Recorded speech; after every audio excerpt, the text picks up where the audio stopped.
Nenek Rohaya, seorang wanita tua, yang setiap malam menjajakan asongan di bawah jembatan layang, didatangi oleh dua oknum polisi berseragam yang meminta uang keamanan. Nenek Rohaya menolak. Tiba-tiba oknum polisi itu mencekik dan pukuli Nenek Rohaya. Tapi endingnya bikin.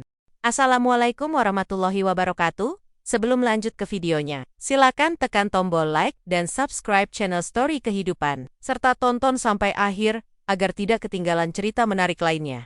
Jakarta, kota yang tak pernah lelap, selalu menyuguhkan drama kehidupan di setiap sudutnya. Di bawah jembatan layang yang kokoh, tempat bising kendaraan berpacu tanpa henti, Nenek Rohaya menemukan secercah harapan. Setiap senja usianya sudah menginjak 70-an tahun, namun semangatnya tak pernah pudar. Kerutan dalam di wajahnya adalah peta perjalanan hidup yang panjang, penuh liku dan perjuangan. Setiap malam, dengan punggung yang sedikit membungkuk, ia menjajakan asongan. Sesekali, suara tawanya yang renyah terdengar, memecah kebisingan kota, menyapa para pengendara yang sesekali singgah.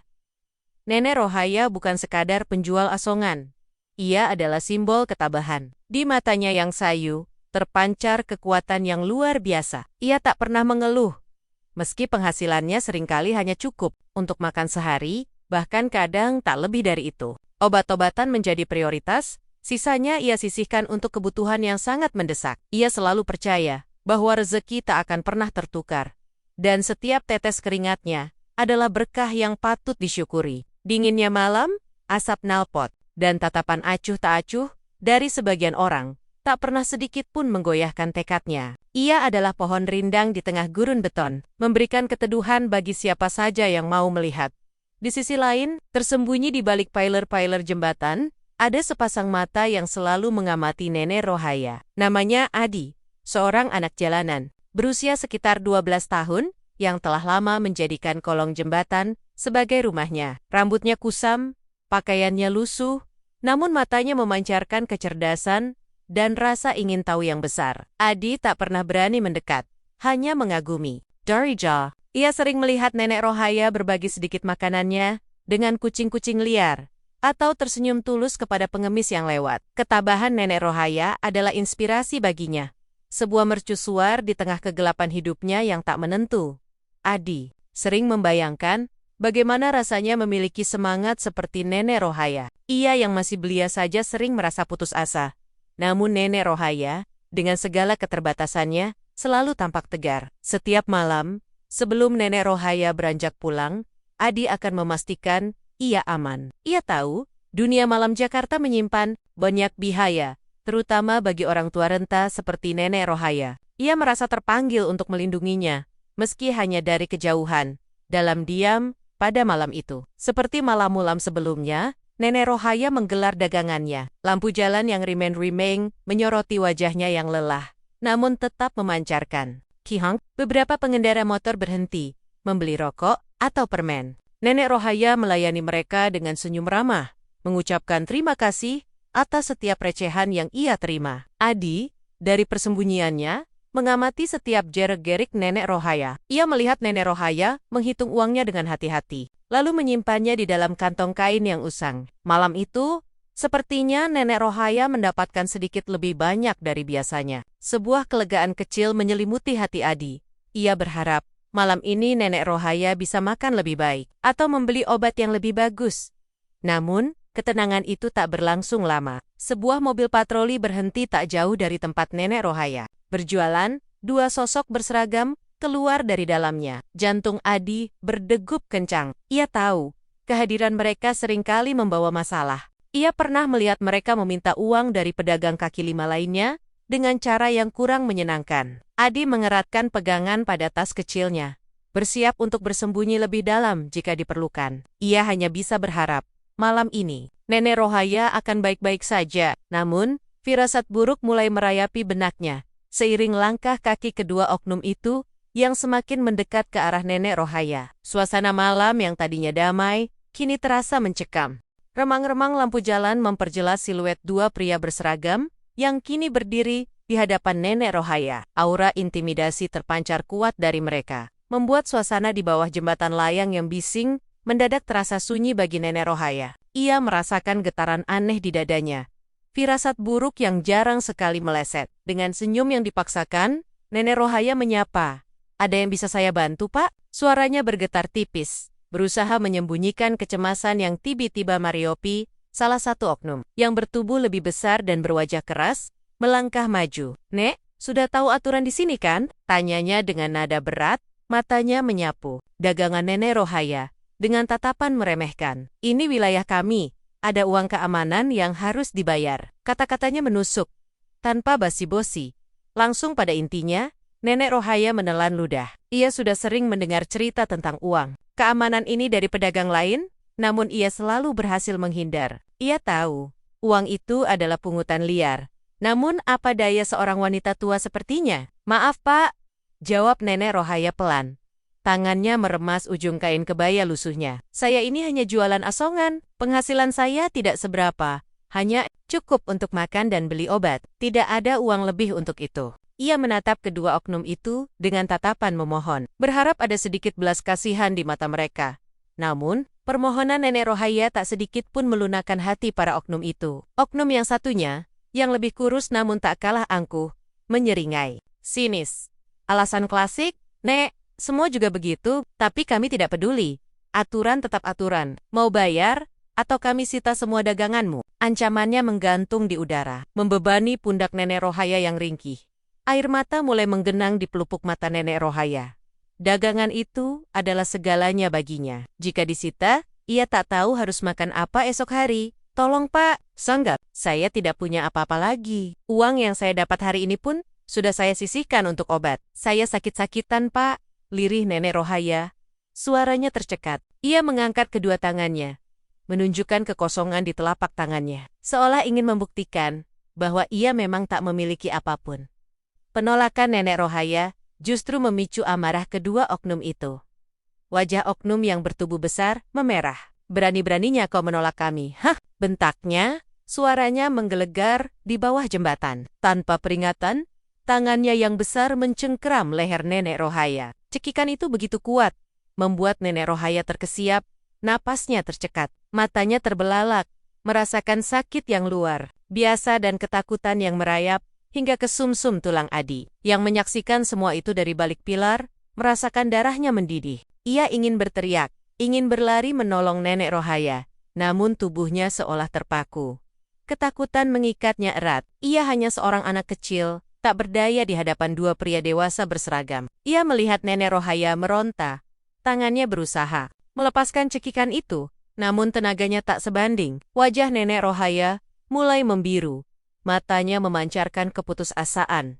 Cekikan itu dilepaskan. Namun bukannya berhenti, oknum yang lebih kurus kini melayangkan pukulan keras ke wajah Nenek Rohaya. Suara tamparan itu begitu nyaring, memecah kebisingan kota, dan membuat Adi terlonjak. Nenek Rohaya terhuyung, jatuh terduduk di tanah. Dagangannya berserakan. Darah segar mulai mengalir dari sudut bibirnya. Ia terbatuk-batuk, berusaha mengambil napas, namun setiap tarikan napas terasa perih.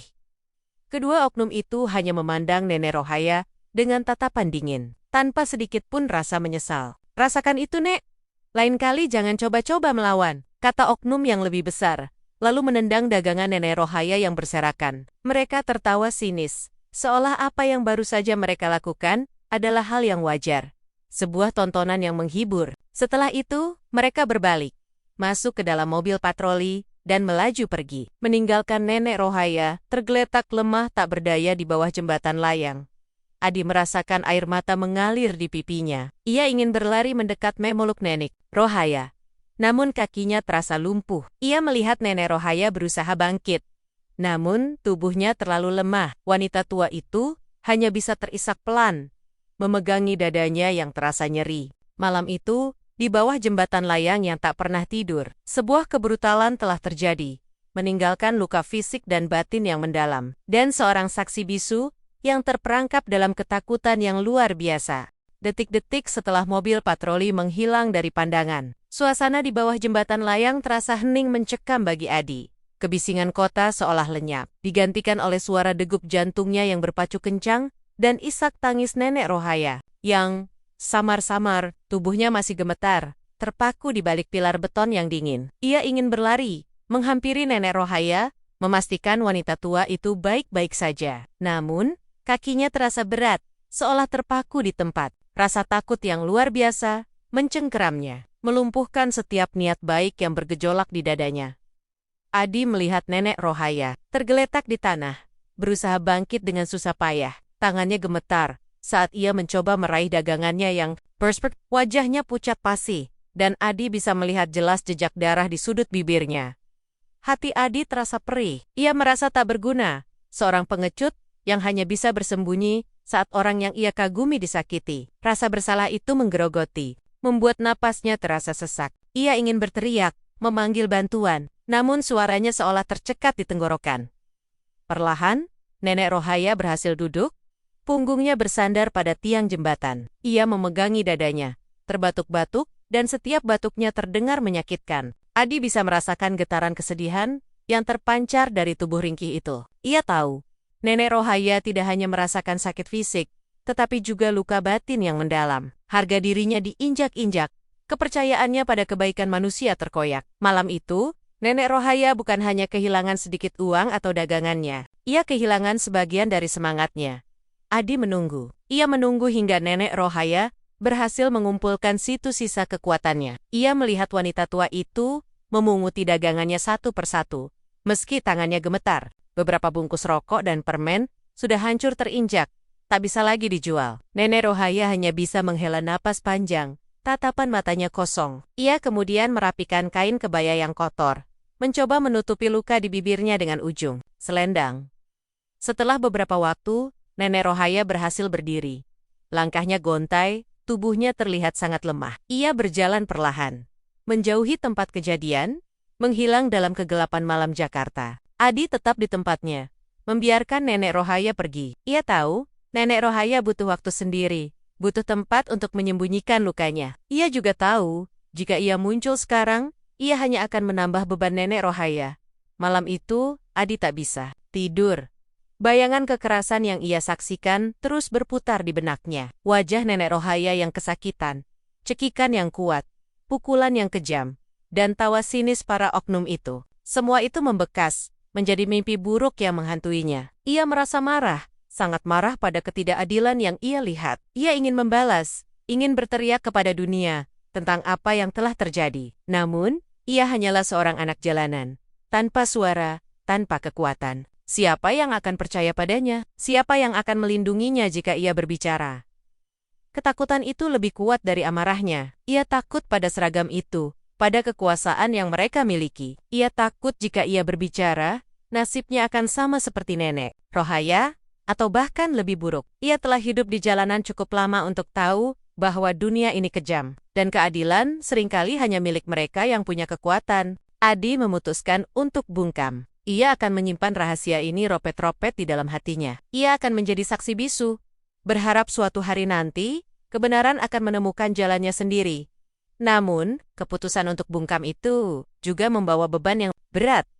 Setiap kali ia melihat pilar jembatan yang sama, setiap kali ia mendengar suara mobil patroli, bayangan nenek Rohaya yang tergeletak lemah akan muncul kembali. Adi tahu, ia tidak akan pernah bisa melupakan malam itu. Dan di dalam hatinya yang paling dalam, ia berjanji akan selalu mengingat nenek Rohaya, wanita tua yang mengajarkannya tentang ketabahan dan tentang betapa kejamnya dunia ini. Ia hanya berharap nenek Rohaya bisa pulih dan menemukan kedamaian. Meskipun ia tahu itu akan sangat sulit. Kabar pemukulan nenek Rohaya oleh dua oknum berseragam menyebar jauh lebih cepat dari yang bisa dibayangkan Adi. Awalnya, hanya bisik-bisik di antara pedagang kaki lima dan penghuni kolong jembatan. Namun, seseorang, entah siapa, berhasil merekam sebagian kecil kejadian itu dengan ponselnya. Video singkat yang buram itu, ditambah dengan foto nenek Rohaya yang tergeletak lemah, diunggah ke media sosial. Dalam hitungan jam, video itu viral. Tagar, keadilan untuk nenek Rohaya dan oknum polisi kejam membanjiri lini masa. Publik terkejut, marah, dan merasa jijik. Bagaimana mungkin seorang wanita tua renta yang hanya mencari nafkah halal diperlakukan sekeji itu oleh mereka yang seharusnya? Berita itu dengan cepat menarik perhatian media lokal. Surat kabar, televisi, dan portal berita daring berlemba-lemba memberitakan insiden tersebut. Wajah nenek Rohaya, dengan luka di bibirnya dan tatapan mata yang pilu, terpampang. Kisah hidupnya yang sederhana, ketabahannya, dan perjuangannya menjadi sorotan. Simpati mengalir deras dari berbagai penjuru. Di rumah sakit, Nenek Rohaya terbaring lemah. Luka fisik di tubuhnya memang tidak terlalu parah. Namun, guncangan psikis yang ia alami jauh lebih dalam. Ia sering terbangun di malam hari dengan ketakutan. Bayangan wajah para oknum itu terus menghantuinya. Nafsu makannya menurun drastis, dan tubuhnya semakin kurus. Para tetangga dan beberapa aktivis sosial yang peduli bergantian menjenguknya, mencoba memberikan dukungan moral. Mereka membawa makanan, obat-obatan, dan menawarkan bantuan. Namun, Nenek Rohaya hanya bisa tersenyum tipis. Matanya masih memancarkan kesedihan yang mendalam. "Saya tidak apa-apa," bisiknya suatu kali kepada seorang perawat, suaranya serak. Hanya sedikit lelah. Namun, perawat itu tahu Nenek Rohaya tidak baik-baik saja. Ia melihat ketakutan di mata wanita tua itu setiap kali ada suara keras atau bayangan yang melintas. Dokter mengatakan, Nenek Rohaya membutuhkan istirahat total dan dukungan psikologis. Namun, Nenek Rohaya hanya ingin pulang, kembali ke kolong jembatan, tempat ia merasa paling nyaman. Meski di sana ia mengalami kejadian pahit itu. Sementara itu, tekanan publik terhadap pihak kepolisian semakin memuncak. Demonstrasi kecil mulai bermunculan di beberapa titik di Jakarta, menuntut agar para pelaku segera ditangkap dan diadili seadil-adilnya. Para petinggi kepolisian terpaksa merespons. Mereka berjanji akan mengusut tuntas kasus ini dan menindak tegas oknum-oknum yang terlibat. Pernyataan pers dikeluarkan, menjanjikan transparansi dan keadilan. Namun, di mata masyarakat, janji itu terasa hambar jika tidak segera diwujudkan. Adi, dari persembunyiannya, menyaksikan semua hiruk-pikuk itu. Ia melihat wajah Nenek Rohaya di televisi, di koran-koran yang dibuang. Ia mendengar orang-orang membicarakan Nenek Rohaya di warung kopi. Hatinya campur aduk. Ada rasa lega karena Nenek Rohaya mendapatkan perhatian, namun juga rasa takut yang semakin besar. Ia tahu, jika ia berbicara, ia akan menjadi pusat perhatian. Ia tidak siap untuk itu. Dunia yang tiba-tiba peduli ini terasa menakutkan baginya. Ia mendengar desas-deses bahwa polisi sedang mencari saksi mata. Jantungnya berdegup lebih kencang setiap kali ia melihat mobil patroli melintas. Ia bersembunyi lebih dalam, berusaha menjadi tak terlihat. Ia takut, sangat takut. Bagaimana jika ia ditanya? Bagaimana jika ia dipaksa untuk berbicara? Ia tidak ingin terlibat, tidak ingin menjadi bagian dari drama besar ini. Ia hanya ingin kembali ke kehidupannya yang tenang, meski sepi dan keras. Namun, di sisi lain, ada suara kecil di dalam hatinya yang berbisik. Suara itu adalah suara keadilan. Suara Nenek Rohaya yang kesakitan. Adi tahu, ia memegang kunci kebenaran. Ia adalah satu-satunya yang melihat seluruh kejadian dari awal hingga akhir. Ia tahu detail-detail yang mungkin tidak terekam dalam video buram itu. Dilema itu menggerogotinya. Haruskah ia tetap bungkam, melindungi dirinya sendiri, atau haruskah ia berbicara demi keadilan bagi Nenek Rohaya? Pertanyaan itu terus menghantuinya, seiring kondisi Nenek Rohaya yang semakin memburuk di rumah sakit, menunggu keadilan yang tak kunjung datang. Beberapa hari setelah insiden pemukulan, kabar duka menyelimuti Jakarta. Nenek Rohaya, wanita tua renta yang menjadi simbol ketabahan, menghembuskan napas terakhirnya di rumah sakit. Berita itu menyebar dengan cepat, mengejutkan dan melukai hati. Banyak orang, duka mendalam menyelimuti mereka yang bersimpati, dan kemarahan publik kembali membara. Kali ini dengan intensitas yang jauh lebih besar. Nenek Rohaya meninggal dunia. Demikian tajuk utama di berbagai media, disertai foto wajahnya yang damai namun pilu. Pihak rumah sakit menyatakan, Nenek Rohaya meninggal karena komplikasi penyakit tua yang diperparah oleh guncangan fisik dan psikis yang ia alami. Namun, bagi publik, penjelasan itu terasa tidak cukup. Ada desas-desus, bisik-bisik, dan spekulasi yang beredar. Banyak yang merasa kematian Nenek Rohaya terlalu cepat, terlalu mendadak, seolah ada sesuatu yang disembunyikan. Tuntutan untuk penyelidikan yang lebih transparan dan adil semakin menguat. Masyarakat menginginkan kebenaran yang utuh, bukan sekadar penjelasan medis. Pemakaman Nenek Rohaya dipenuhi oleh ratusan orang yang tak mengenalnya secara pribadi, namun merasa terhubung dengan perjuangannya. Mereka datang dari berbagai latar belakang, membawa bunga, spanduk, dan doa. Suasana haru dan duka menyelimuti pemakaman sederhana itu. Tangisan pecah di sana-sini. bukan hanya dari mereka yang kehilangan, tetapi dari mereka yang merasa kehilangan harapan akan keadilan. Adi, yang bersembunyi di balik kerumunan, menyaksikan semua itu dengan hati hancur. Ia tak bisa menahan air matanya. Nenek Rohaya, sosok yang ia kagumi, kini telah tiada. Rasa bersalah karena tidak bisa berbuat apa-apa semakin menghimpit dadanya. Tekanan publik yang masif akhirnya membuahkan hasil. 2 oknum polisi berseragam yang terlibat dalam insiden pemukulan itu, yang belakangan diketahui bernama Budi dan Herman, segera ditangkap. Mereka ditahan dan menjalani proses pemeriksaan intensif. Berita penangkapan mereka sedikit meredakan amarah publik, namun tidak sepenuhnya. Masyarakat masih menuntut lebih. Mereka ingin keadilan yang tuntas, bukan hanya penangkapan, tetapi juga hukuman yang setimpal dan pengungkapan motif di balik tindakan keji tersebut. Kasus Nenek Rohaya menjadi perhatian nasional. Para ahli hukum, aktivis HAM, dan tokoh masyarakat ikut bersuara, menuntut reformasi di tubuh kepolisian dan penegakan hukum yang berpihak pada rakyat kecil. Kisah Nenek Rohaya menjadi simbol perjuangan melawan Keswanang-Wenonggen dan ketidakadilan. Namun, di tengah semua hiruk-pikuk itu, ada satu pertanyaan besar yang masih menggantung. Apakah ada hal lain yang terjadi pada malam itu, selain pemukulan biasa? Apakah ada detail yang terlewatkan atau sengaja disembunyikan? Adi, yang kini menjadi satu-satunya saksi kunci, merasakan beban yang semakin berat. Ia tahu apa yang ia lihat. Ia tahu detail-detail yang tidak diketahui publik. Namun, ketakutan masih menguasainya. Ia takut pada konsekuensi jika ia berbicara. Ia takut pada ancaman yang mungkin datang. Ia takut pada dunia yang tiba-tiba menuntut kesaksiannya. Ia hanya seorang anak kecil yang ingin bertahan hidup di jalanan, bukan pahlawan yang harus berjuang demi keadilan. Ia mendengar bahwa polisi sedang mencari saksi mata. Ia melihat poster-poster yang meminta informasi. Setiap kali ia melihat seseorang yang mencurigakan, ia akan bersembunyi. Ia tahu, jika ia tertangkap, ia harus berbicara, dan ia tidak yakin apakah ia siap untuk itu. Ia masih terlalu takut. Namun, di dalam hatinya, ia juga merasakan dorongan yang kuat. Dorongan untuk Nenek Rohaya, untuk keadilan yang belum tuntas. Ia tahu, ia memegang kunci untuk membuka misteri di balik kematian Nenek Rohaya yang terlalu cepat itu. Dilema itu terus menghantuinya. Seiring bayangan Nenek Rohaya yang kini telah tiada, terus membayangi setiap langkahnya. Di tengah badai informasi dan tuntutan keadilan yang bergemuruh, seorang jurnalis investigasi bernama Maya merasa ada yang mengganjal. Usianya sekitar 30-an tahun, dengan rambut sebahu dan sorot mata tajam yang selalu mencari kebenaran. Maya bukan jurnalis biasa, ia memiliki naluri yang kuat.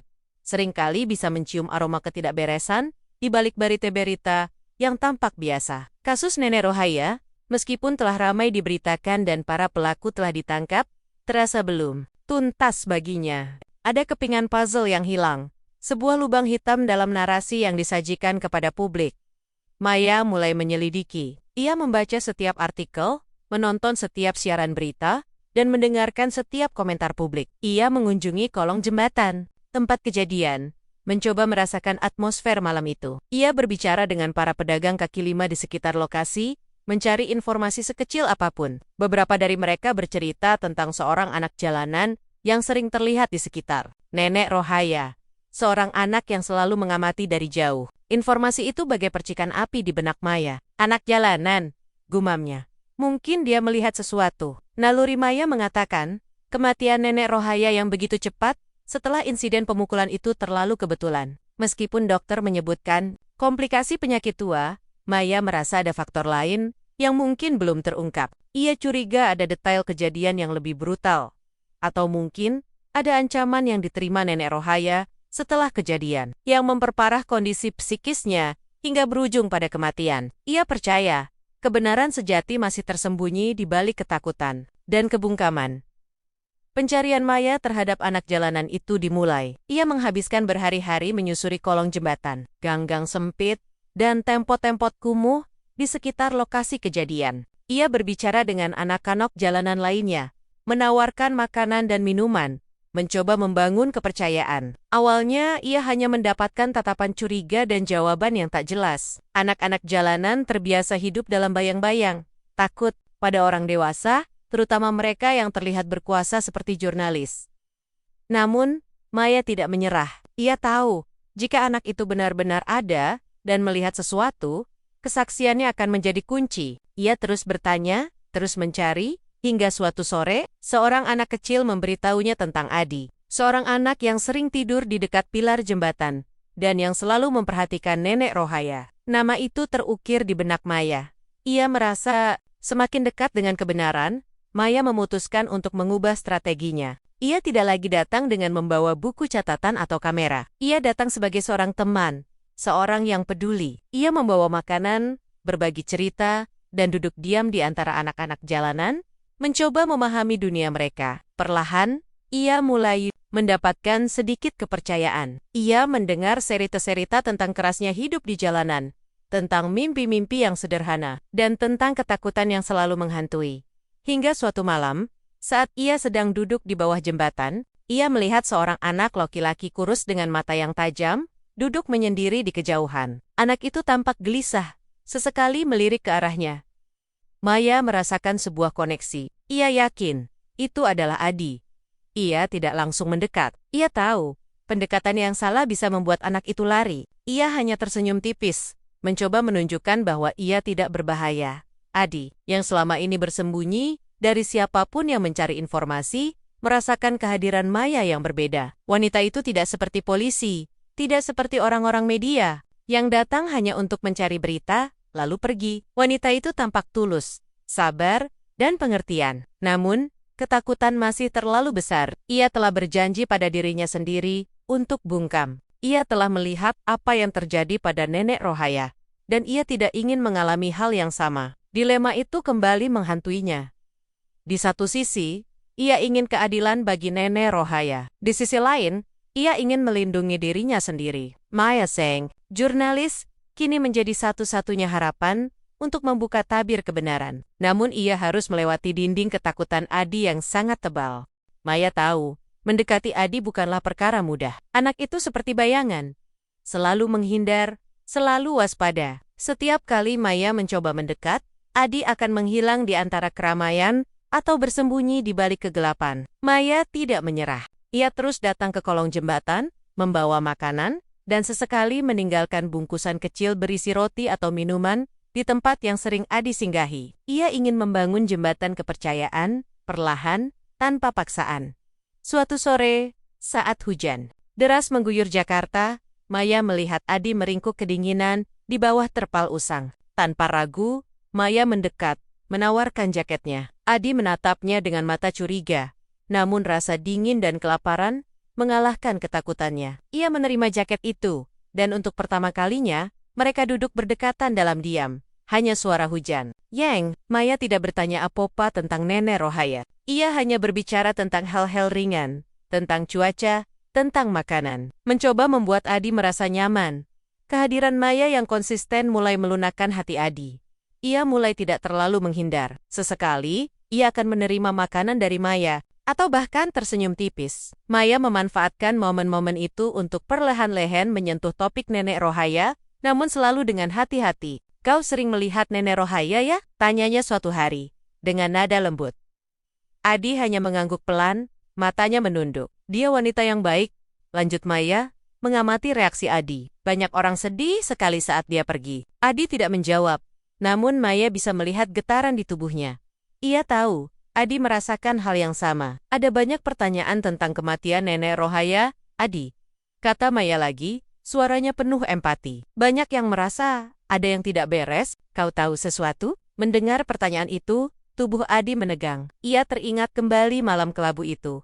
Bayangan cekikan, dan pukulan yang menghantam nenek Rohaya. Ketakutan yang selama ini ia pendam kembali mencengkeramnya. Tidak, bisiknya. Suaranya nyaris tak terdengar. Saya tidak tahu apa-apa. Ia mencoba bangkit, ingin lari. Namun Maya menahan tangannya dengan lembut. Adi, dengarkan aku, kata Maya, menatap matanya dalam-dalam. Aku tahu kau takut. Aku tahu kau mungkin melihat sesuatu yang mengerikan. Tapi kebenaran itu penting, Adi, untuk nenek Rohaya, untuk keadilan. Ancaman, baik yang nyata, maupun yang hanya ada dalam benak Adi, mulai muncul. Ia merasa diawasi. Beberapa kali, ia melihat pria-pria asing mondar-mondir di sekitar kolong jembatan. Tatapan mereka mencurigakan. Suatu malam, Ia bahkan menerima peringatan keras dari seorang preman yang dikenalnya. Jangan ikut campur urusan orang besar, bocah. Diam lebih baik kalau tidak mau celaka. Kata-kata itu semakin memperkuat ketakutan Adi. Ia yakin ada pihak-pihak yang tidak ingin kebenaran terungkap. Dilema Adi semakin memuncak. Di satu sisi, ia ingin membantu Maya, ingin Nenek Rohaya mendapatkan keadilan. Ia tahu kesaksiannya bisa mengubah segalanya. Namun, di sisi lain, ancaman itu terasa begitu nyata. Ia hanya seorang anak jalanan, tak punya seopo-seopa untuk melindunginya. Bagaimana jika ia berbicara, lalu sesuatu yang buruk terjadi padanya? Siapa yang akan peduli? Maya menyadari ketakutan Adi. Ia melihat bagaimana anak itu sering melirik ke belakang. Bagaimana ia gelisah setiap kali ada mobil patroli lewat. Maya tahu, Adi sedang berada di bawah tekanan. Ia memutuskan untuk tidak memaksa. Ia hanya terus datang, menjadi sosok yang bisa Adi percaya. Ia menceritakan tentang bagaimana kebenaran, sekecil apapun, bisa mengubah dunia. Ia berbicara tentang keberanian, tentang bagaimana satu suara bisa membuat perbedaan. Aku akan melindungimu, Adi, janji Maya suatu hari. Suaranya tegas namun penuh kehangatan. Jika kau berani berbicara, aku akan memastikan kau aman. Aku berjanji. Janji itu diucapkan dengan tulus oleh seorang wanita yang selama ini menunjukkan kepedulian, perlahan menembus dinding ketakutan Adi. Ia melihat ketulusan di mata Maya. Ia melihat keberanian Maya dalam mencari kebenaran. Pikiran tentang Nenek Rohaya, tentang ketidakadilan yang menimpanya, mulai mengalahkan ketakutannya. Sebuah keputusan besar mulai terbentuk di benak Adi.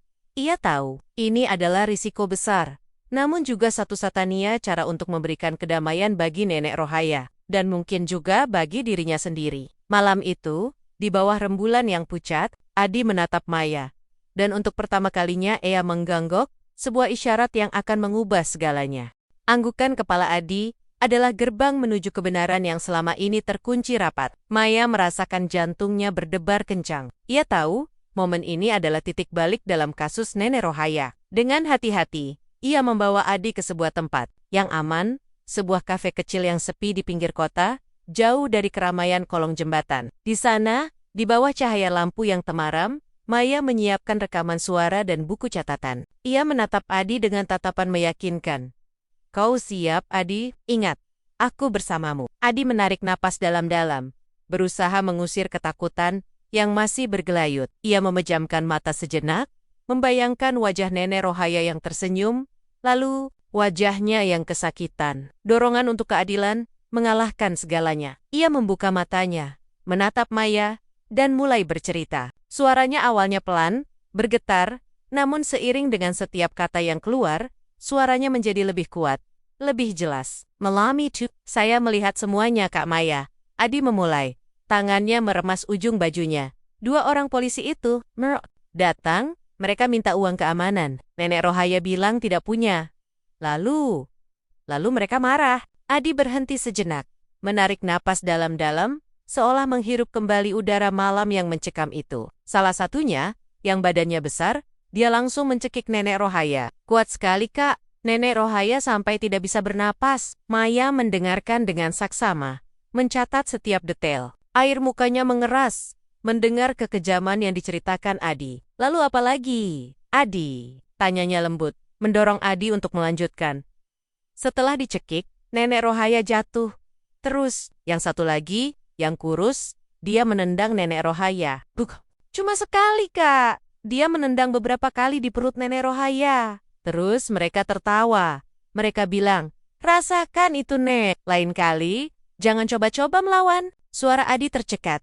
Matanya berkokok-koka mengingat adegan brutal itu. Mereka juga mengancam, kalau Nenek Rohaya berani lapor, mereka akan kembali dan menghabisi Nenek Rohaya dan semua pedagang di sana. Maya terkesiap. Informasi ini adalah kunci yang hilang. Laporan awal hanya menyebutkan pemukulan, tanpa detail cekikan dan tendangan berulang di perut. Apalagi ancaman yang begitu kejam. Ini menjelaskan mengapa Nenek Rohaya meninggal begitu cepat. Guncangan fisik yang parah, ditambah ancaman yang menakutkan, pasti memperburuk kondisi kesehatannya secara drastis. Kau yakin dengan apa yang kau lihat tadi? Tanya Maya, memastikan. Yakin, Kak. Saya tidak akan pernah lupa. Saya melihat semuanya. Saya bahkan mendengar mereka menyebut nama. Salah satu dari mereka dipanggil Budi oleh temannya. Dan yang kurus itu, dia bilang Herman. Cepat bereskan. Adi menambahkan, memberikan detail nama panggilan yang mungkin bisa menjadi bukti tambahan. Maya merasa merinding. Ini bukan sekadar pemukulan biasa. Ini adalah tindakan brutal yang disengaja, disertai ancaman yang mematikan. Kesaksian Adi akan mengubah seluruh narasi kasus ini. Ia memiliki bukti kuat, bukan hanya dari rekaman buram, tetapi dari mata seorang saksi yang melihat segalanya. Setelah Adi selesai bercerita, Maya memeluknya erat. Terima kasih Adi, kau sangat berani. Kau sudah melakukan hal yang benar. Maya segera menghubungi reken-reken kerjanya di media dan beberapa pengacara HAM yang ia kenal. Dengan kesaksian Adi, ia menyiapkan laporan investigasi yang mendalam, mengungkap setiap detail kebrutalan yang disaksikan Adi. Laporan itu tidak hanya didasarkan pada kata-kata Adi, tetapi juga didukung oleh analisis medis yang lebih cermat terhadap penyebab kematian Nenek Rohaya, yang kini bisa dikaitkan dengan trauma fisik dan psikis akibat kekerasan yang lebih parah dari yang dilaporkan sebelumnya. Ketika laporan Maya dipublikasikan, Jakarta kembali bergejolak. Kali ini, amarah publik bukan hanya karena pemukulan, tetapi karena kebohongan dan penyembunyian fakta. Wajah Budi dan Herman, para oknum yang sudah ditahan, kini terlihat lebih kejam di mata publik. Tuntutan untuk mengadili mereka dengan pasal yang lebih berat, bahkan mungkin pembunuhan, mulai menggema. Kesaksian Adi, seorang anak jalanan yang tadinya tak punya suara, kini menjadi mercusuar kebenaran yang menerangi kegelapan. Ia telah memecah kebungkamannya, dan dengan itu, ia telah mengubah jalannya keadilan bagi Nenek Rohaya. Pengakuan Adi yang disiarkan luas melalui laporan investigasi Maya bagai bom waktu yang meledak di tengah masyarakat. Publik yang tadinya merasa sedikit puas dengan penangkapan kedua oknum, kini diliputi amarah yang lebih besar. Mereka dibohongi, merasa keadilan Nenek Rohaya hampir saja dikubur hidup. Tagar dan seruan keadilan kembali membanjiri media sosial, kali ini dengan tuntutan yang lebih spesifik. Usut tuntas, adili seberat-beratnya, dan bongkar jaringan di balik kejahatan ini. Pihak kepolisian, yang sebelumnya terkesan lamban dan menutupi fakta, kini berada di bawah tekanan yang tak terhindarkan. Mereka terpaksa membuka kembali penyelidikan kasus Nenek Rohaya dengan lebih serius. Kesaksian Adi menjadi dasar utama untuk pemeriksaan ulang. Dokter forensik dipanggil kembali untuk meninjau hasil autopsi Nenek Rohaya, mengaitkan luka-luka yang ditemukan dengan detail kekerasan yang diceritakan Adi, terutama tendangan di perut dan cekikan yang kuat. Hasilnya, ditemukan indikasi adanya trauma internal yang tidak terdeteksi secara langsung pada pemeriksaan awal. Namun sangat mungkin memperparah kondisi Nenek Rohaya hingga berujung pada kematian. Budi dan Herman, dua oknum polisi itu, kembali diinterogasi. Kali ini, mereka tidak bisa lagi mengelak. Dengan bukti kesaksian Adi yang begitu detail dan konsisten, ditambah dengan temuan medis baru, mereka akhirnya mengakui sebagian besar perbuatan keji mereka. Mereka mencoba berdalih, mengatakan itu hanya pelajaran agar Nenek Rohaya tidak melawan. Namun pengakuan Adi tentang ancaman pembunuhan dan tendangan berulang membuat dalih mereka runtuh. Terungkap pula bahwa uang keamanan itu adalah praktik pungutan liar yang sudah sering mereka lakukan. Dan Nenek Rohaya bukan korban pertama. Sidang kasus Nenek Rohaya menjadi sorotan utama. Masyarakat berbondong-bondong datang ke pengadilan, memenuhi ruang sidang, bahkan hingga ke halaman luar. Mereka ingin menyaksikan sendiri bagaimana keadilan ditegakkan. Maya, dengan Adi di sisinya, selalu hadir, memastikan bahwa suara kebenaran tidak akan lagi dibungkam. Adi, meskipun masih merasa takut, kini memiliki keberanian yang luar biasa. Ia berdiri tegak di kursi saksi, menceritakan kembali semua yang ia lihat, dengan suara yang lantang dan jelas. Setiap kata-katanya menusuk hati, membuat air mata menetes di antara para hadirin. Kesaksian Adi menjadi pukulan telak bagi pihak pembela. Mereka mencoba menyerang kredibilitas Adi sebagai anak jalanan, namun Maya dan tim pengacara HAM dengan sigap membela. Mereka menunjukkan bahwa Adi adalah saksi mata satu-satunya yang berani berbicara, dan bahwa keberaniannya patut diacungi jempol. Publik pun mendukung Adi, melihatnya sebagai pahlawan kecil yang berjuang demi kebenaran selama persidangan. Terungkap pula bahwa Budi dan Herman memiliki catatan buruk sebelumnya, namun selalu berhasil lolos dari sanksi berat berkat perlindungan dari atasan mereka. Kasus Nenek Rohaya membuka kotak Pandora, mengungkap praktik-praktik kotor dan korupsi di dalam institusi. Tuntutan untuk membersihkan institusi dari oknum-oknum semacam itu semakin menguat. Badai keadilan ini tidak hanya menghantam Budi dan Herman, tetapi juga mengguncang fondasi kepercayaan masyarakat terhadap penegak hukum. Namun, di tengah badai itu, ada secercah harapan. Harapan bahwa kasus Nenek Rohaya akan menjadi titik balik, sebuah pelajaran berharga bagi semua pihak, bahwa kekuasaan tidak boleh disalahgunakan, dan bahwa setiap nyawa, sekecil apapun, memiliki hak untuk diperlakukan dengan adil dan manusiawi. Adi, sang saksi bisu yang kini bersuara, telah memulai sebuah perubahan besar. Setelah melalui proses persidangan yang panjang dan penuh gejolak, putusan hakim akhirnya dibacakan. Budi dan Herman dinyatakan bersalah atas dakwaan penganiayaan berat yang mengakibatkan kematian Nenek Rohaya, serta pungutan liar. Keduanya dijatuhi hukuman penjara yang berat, jauh lebih berat dari yang diperkirakan banyak orang di awal kasus. Ruang sidang dipenuhi sorak-sorai dan tepuk tangan. Keadilan, meskipun datang terlambat, akhirnya terwujud bagi Nenek Rohaya.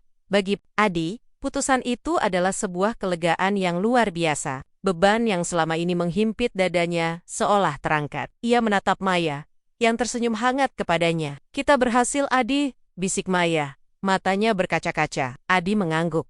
Air mata kebahagiaan mengalir di pipinya. Ia telah memenuhi janjinya kepada Nenek Rohaya. Janjinya untuk tidak membiarkan kejahatan itu berlalu begitu saja.